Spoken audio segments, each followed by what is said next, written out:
It is Career Campus with me, Karasani, with Abdulrahman Karasani, doing what we do best. Yeah.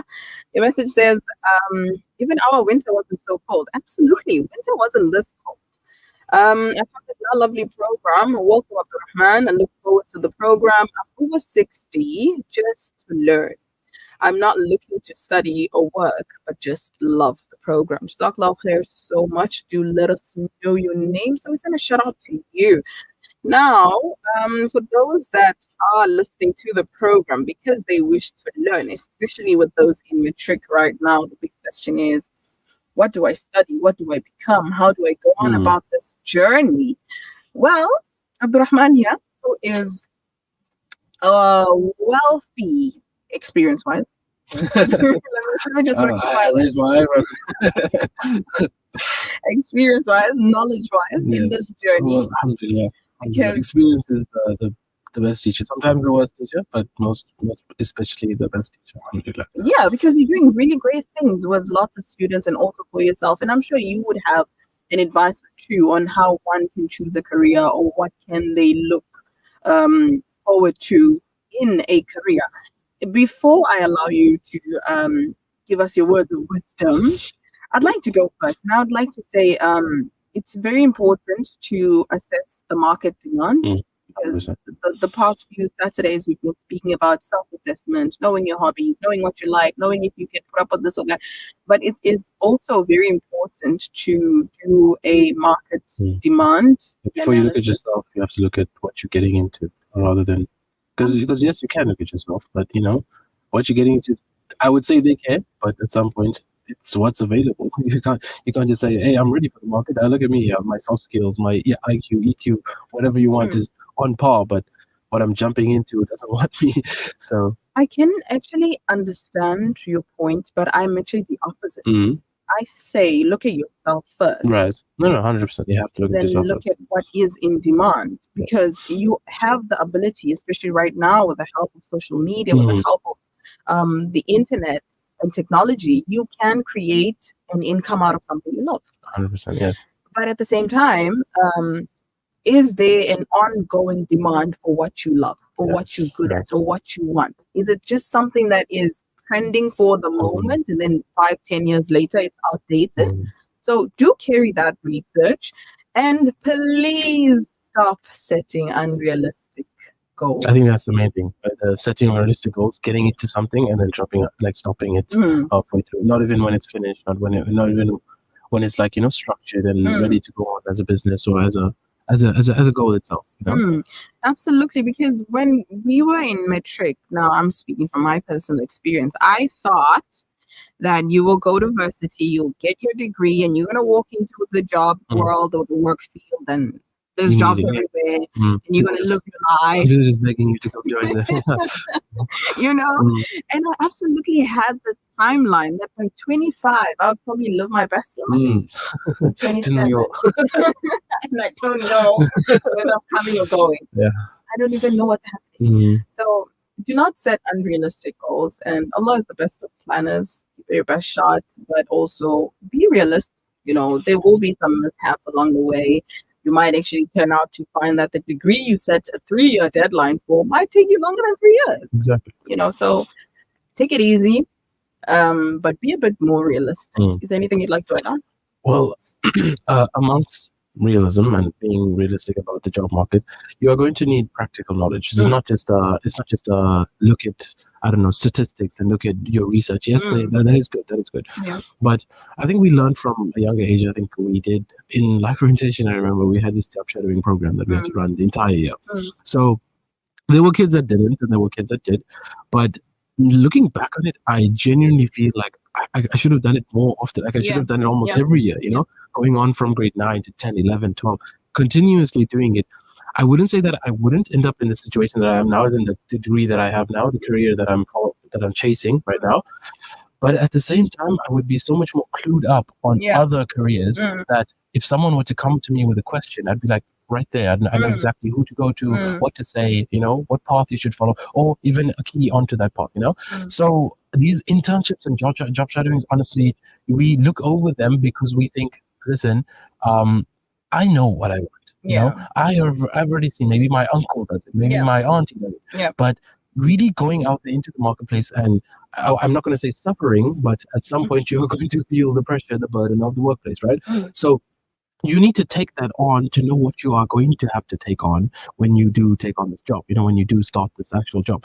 So in terms of getting some experience, this type of aspect will genuinely guide you, and I can't emphasize it more. I'm not saying take a gap year and go find like a part-time skill that within your job sector, within your career choice. Yeah. I'm saying beforehand, maybe in your matric year, maybe even if you're in grade 11, start thinking of, if I actually want to do something, let me start it off slowly. Let me, get into it slowly. And I mean, specifically, they have these skill development programs. I know Deloitte specifically, if you want to get into that type of working sector, the business management sector, the corporate sector itself, they have so much of.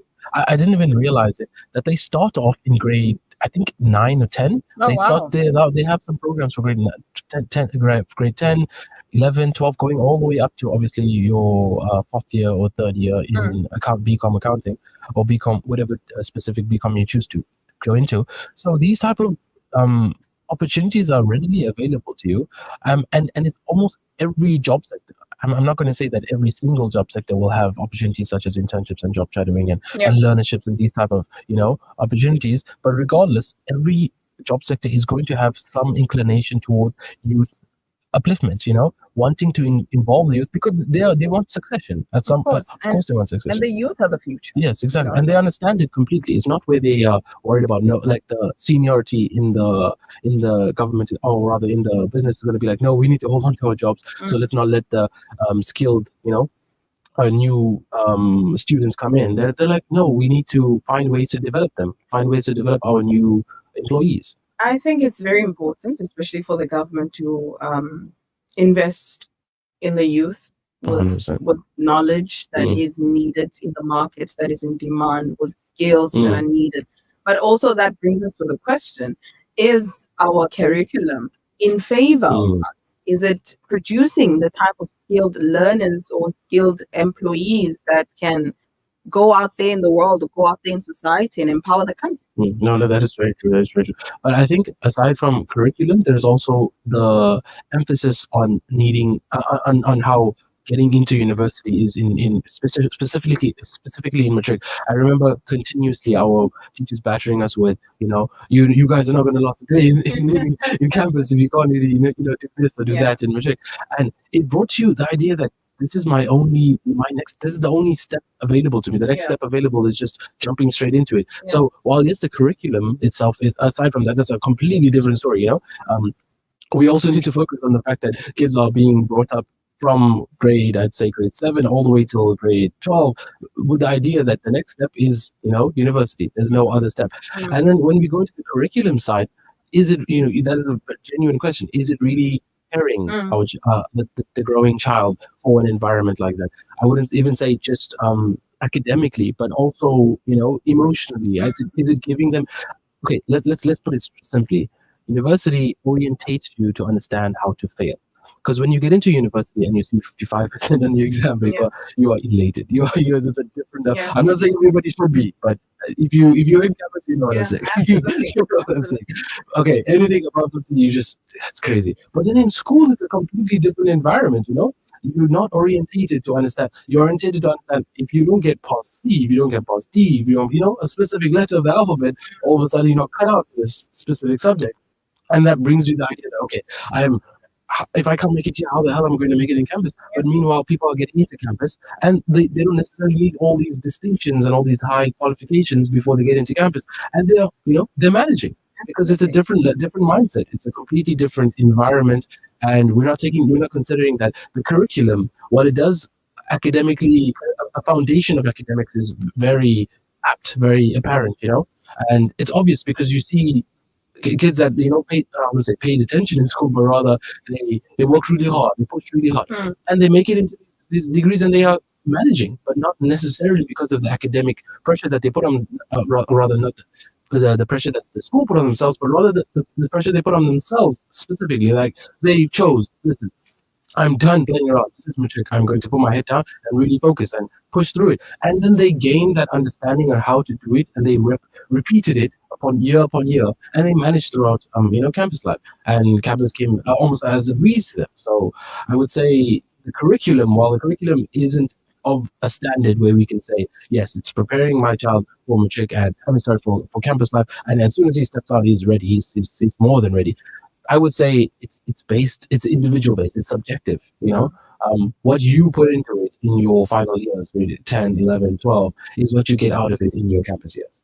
What you said is very important because I also remember seeing the top students in high school Mm, only to be welcomed by struggle in varsity. exactly. So it's not what you think Mm, you will find in high school that you will meet or you will find in varsity. But nevertheless, we're asking you, do you think having a qualification is the only contributing factor to employment? Yes or no? Let us know. 0609041056. And before we go any further, we would like to inform you that the Home Affairs Minister is bringing in 11,000 highly skilled people that he believes will contribute to the economy of the country. What is your thought? We need to know what you are thinking. Let us know on 0609041056.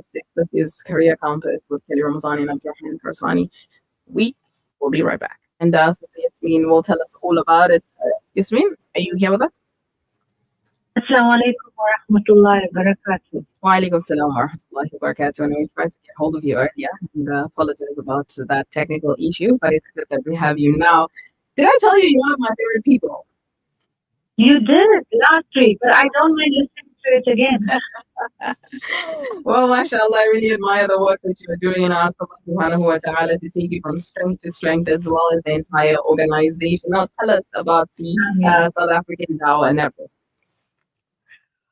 Okay. Southern Africa Dawah Network was started 30 years ago with the vision to assist those less fortunate in South Africa. So we basically concentrated on three aspects that we could assist the community. One was on education, community development, and we also wanted to spiritually uplift the community as well. So the Dawah aspect came into it. Now, some of our projects to go into it is we have 5 Islamic centers or educational centers in South Africa. We've got 3 in KZN, which is in the Y-Bank area, the Emily Motala Islamic Center. We've got another center bordering Inanda and Phoenix, which is in the Amauti area. And we have another one in the Durban South Coast, in Umtulumi. So, as you also spoke about education, you are definitely in our tertiary student project. And alhamdulillah for the listeners, Rabibu is getting perfect marks in tertiary. Perfect. Wow. The tertiary student project is designed to assist those students who want to pursue their tertiary education. And this is where SADN has tried to come in with many of the other organizations to assist students to be able to further their studies. Now, as you know, a lot of the organizations manage to pay students fees, but we also go beyond that. You cannot go to university if you do not have the transport. So what SADN also tries to assist with is transport for our students. We try to assist them with laptops because, as you know, the universities have all gone online. We also motivate students by providing motivational workshops. And I think you've attended a few, Zabibo. All of them, actually. Oh, alhamdulillah, I'm going to tick that box. Please do. MashaAllah, beautiful initiative. I also wanted to touch on how you do help with the emotional aspect of being a student and how it can be overwhelming, meeting deadlines, tasks, assignments, and the stress. And guess what? Yasmin is the perfect person to speak to. because she will remind you how wonderful your contribution is in society. And I just wanted to thank you publicly on it. But thank you, mashallah, you're doing an amazing work. Jazakallah, Jazakallah. I think at the last workshop we've had, we stressed on the issue of the stresses that students go through. You know, nobody really understands. You coming from also underprivileged background, the stresses at home. When you come to college and you've got to meet deadlines. Also, some students do not have the facilities to study. So, just for our listeners' information, our last workshop was also on stress management, where we counselor come to discuss with our tertiary students on how to manage that stress. So we try to assist as much as possible because we've seen many students over the years who come with their own personal stresses in life. Yeah, and that does affect the studies. Now, you told us last week that SADN turned 30 years this year. Can you provide us with some highlights or overview of some of the challenges or the most rewarding parts of the organization? I think for me personally, the most rewarding highlight actually has been the project that I used to deal with, which is the tertiary student project. You know, managing to be able to see that you've assisted a student into tertiary, they finished their 4 years, they've graduated, and I usually go for their graduations as well. Wow. So invite me to video when you graduate. Of course I will. Come with a gift. And actually after that, know that they've gone into the working industry and can support themselves. Zabibu, I just wanted to mention a few things about the students that have come out of this program. We've had one student that I can recall many years ago. He did a course and he did a chef course actually. And he went on to work, I think if you remember, the Deputy President from Zela for South Africa. He worked for her office. Wow. For I think a year. And that was one of our products.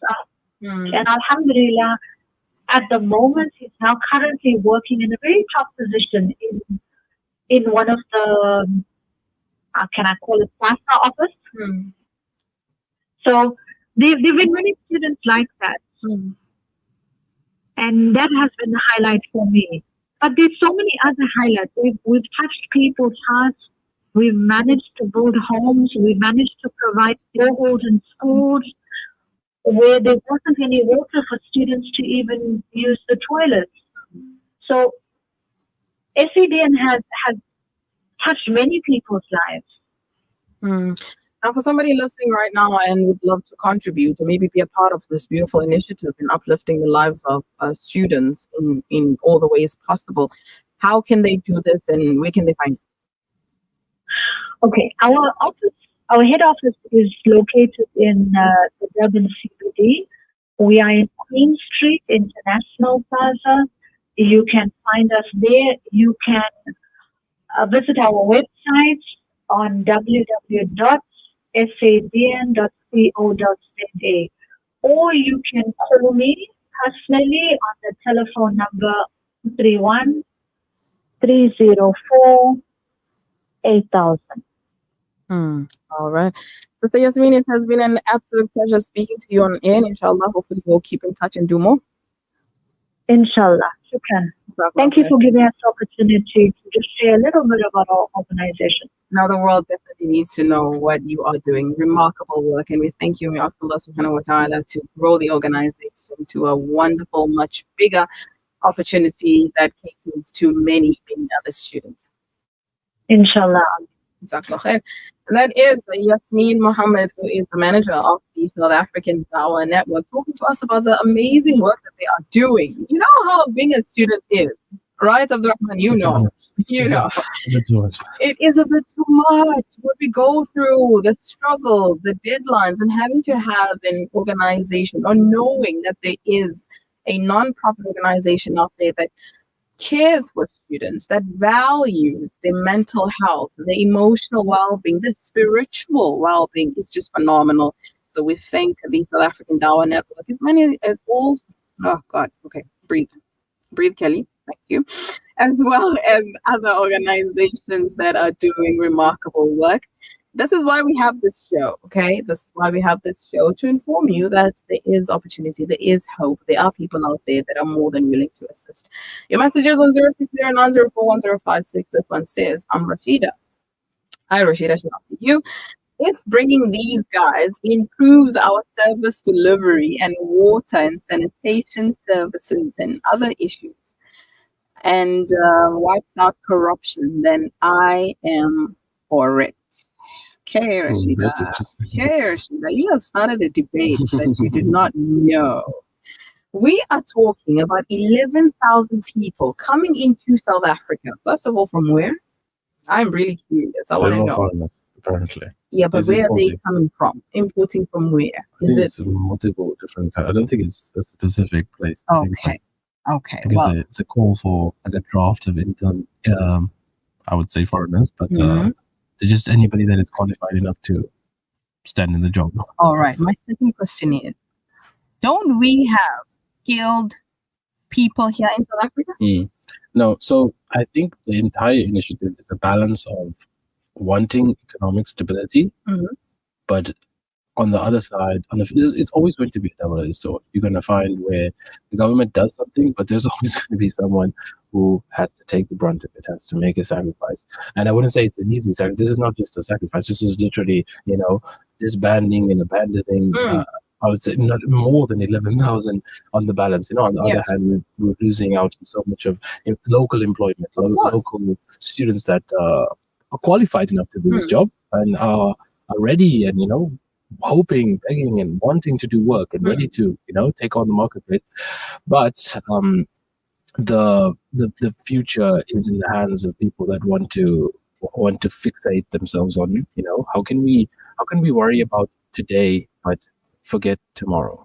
I think that's what's happening right now. It's where I would say let's just broaden it as a term, just government, because while yes, the minister does make the decision, obviously it goes through his council. But regardless, I think the idea that is the need for economic stability and the need for economic growth is not justified in just throwing out the opportunity for so many youth, so many well-developed and ready to take on the world youth. I love that you mentioned that, because if we look at the stats in South Africa, we have about 45.5% of unemployed youth. Those are ages between 15 to 34. Okay, that's a huge number. Okay, overall population of unemployed is like 32%. Some say it's above that, but let's stick to the figures that they gave us. Right. Now, with a number of unemployed youth who have the energy, maybe not necessarily the skills, but if you as a government or as the minister can create some sort of qualifications or skills or labor, for them to get that skill that is needed or in demand, then that's possible. It's very much possible. I think the argument that you can read about online, of course, is that we want the developed and skillful people now, and that is the problem. The problem is that they want to fix. That's I would say how America fixates on let's make America great again today. It's a similar idea where we want to make everything good today, but it's a myth. You got the wrong most of the day is not just a cliche, line. It's real. You can't just decide, okay, let's fix this by making a bigger problem for other people, but maybe we can fix this because so his argument, let's say his argument was that while we do have a large number of graduates, 16.6% of the population have tertiary qualifications, and this percentage is even lower for bachelor degrees. So his argument is that while we don't have enough qualifications, we don't have enough skills, the skillful people, no qualifications. Well, we have people wanting to do work. Where are your qualifications for it? And then the question that begs after that is, where are your opportunities for them for people of underprivileged background, people of not financially stable backgrounds, how are they able to acquire these qualifications? They still need jobs. So they are part of your literally like your country.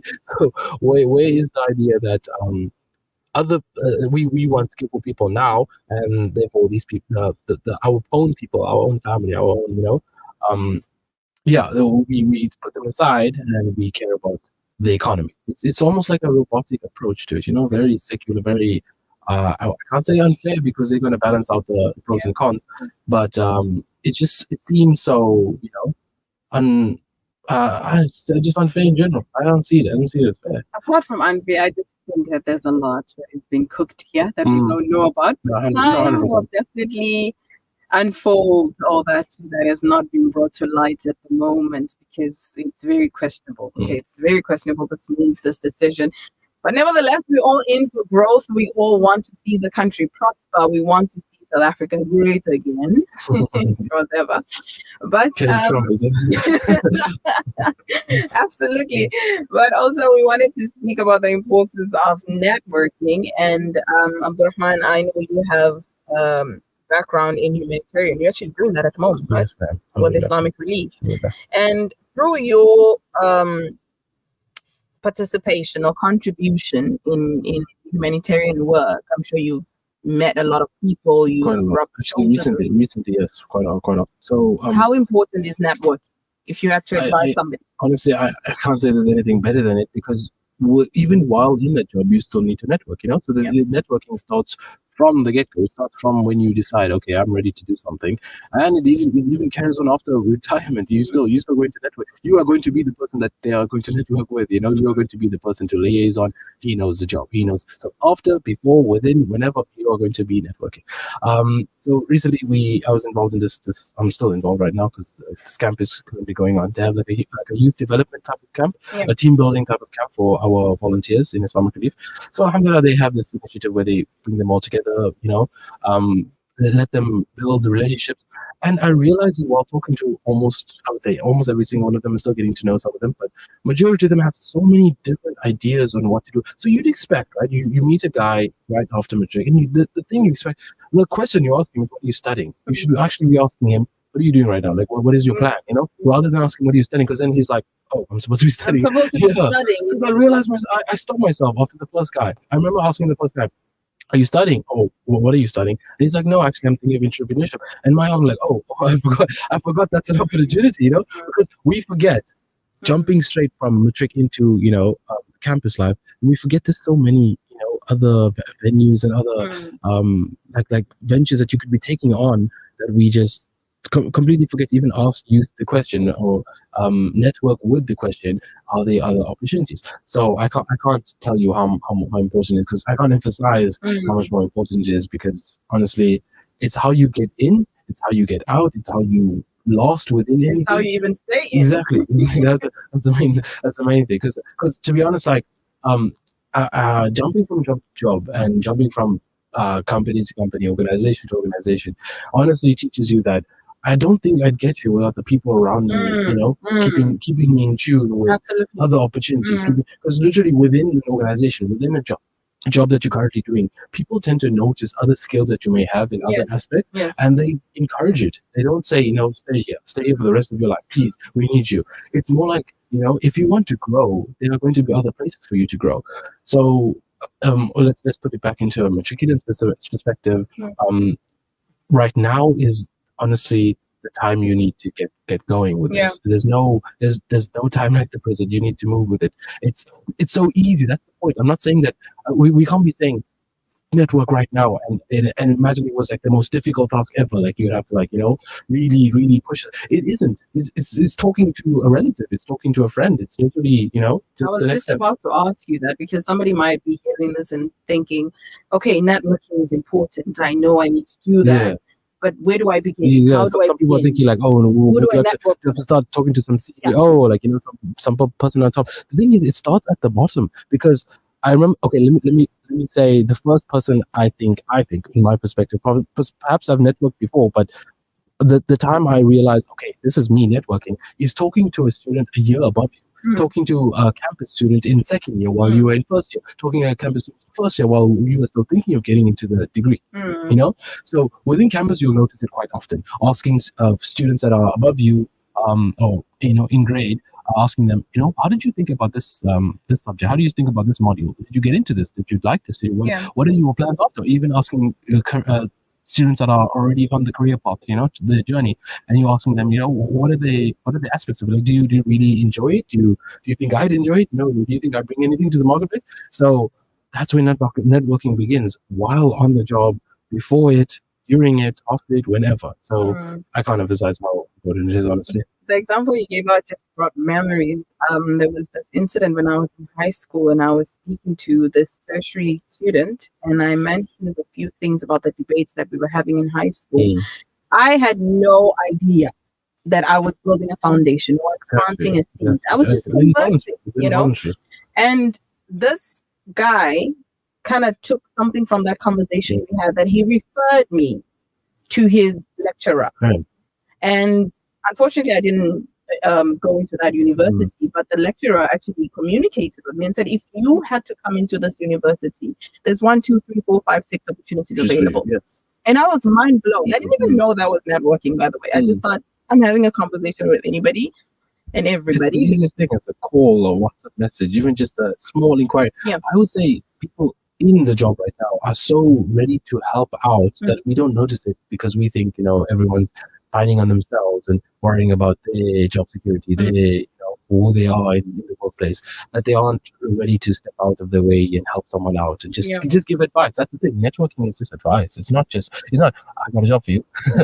Nobody ever said that. No one's going to say that. No one's going to go that far. But they don't need to. The smallest aspect of networking is just you asking someone a question, them answering it with their own personal advice. Yeah, absolutely love that.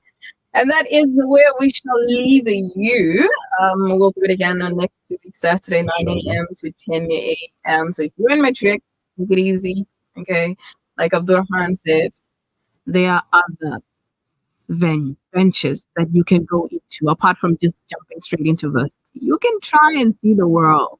Okay, I don't know how possible that is, because you need money to see the world. I take back that advice. That is bad advice. It's like you can try voluntary work. You can try networking. You can try a job shadowing. There's cultural exchange too. I mean, if you're thinking of traveling while studying, there's also cultural exchange programs. Wow, look at that. Yeah, one of my friends actually has done it during our campus life. She was like, no, I need to get into. She actually went on into Norway. So wow, I know. During went into UK. Yeah, so just during your years in campus, you can still take an exchange program. Majority of campuses offer it. So if you're still thinking, I'm going to study and I'm never going to leave this country, don't stick yourself in that bubble. Yeah, absolutely. So that's the advice we have for you. Hope you will take it with your heart. Thank you, Asif, for being the tech at duty. Thank you, Abdulrahman, for joining the discussion. Thank you, too, for the messages. All those that sent me the messages, thank you for watching. Those that watched us on Facebook, on YouTube, on Instagram, whatever. We thank you. And now I say to you, find your purpose and leave your mark. Assalamu alaikum wa rahmatullahi wa barakatuh.